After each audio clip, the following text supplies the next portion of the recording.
visit, sources say that the government is considering some changes to Press Note 3 that was imposed in 2020 to clear investments linked to Chinese companies. Parikshit is back again. Parikshit, what is the update on this front?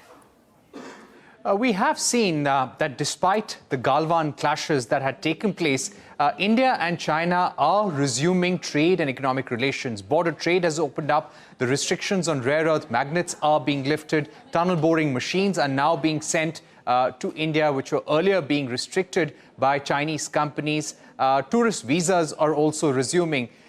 In that light, there is a view within the government that Press Note 3, which had been issued in 2020, should be revisited, reviewed, and possibly lifted as well, because the circumstances have changed since then. We're given to understand that in the DPIIT, in the Department of Commerce, and across interministerial consultations, there is a discussion on whether certain tweaks to the Press Note 3 can be made to facilitate Chinese investments in certain non-strategic, non-sensitive sectors.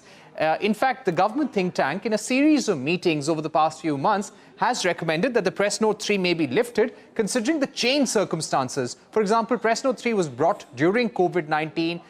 India and China had border tensions. So this was done at a time when things were at an all-time low. There was a worry of opportunistic takeovers, and times have changed since then, and India is reliant on the Chinese electronics industry, on the Chinese technology industry, and JVs have also been cleared, despite Press Note 3, with Chinese companies on a case-by-case basis. So the government may relax requirements for approval in non-sensitive and non-strategic sectors. In fact, the manufacturing industry, the PE funds have been making representations to the government on this behalf to allow investments via automatic route till a certain threshold in some sectors. So let's see what happens. A final decision is still awaited. Parikshit, thank you for that important update there. Take a short break here on Business Lunch. More news and updates on the other side. Stay tuned.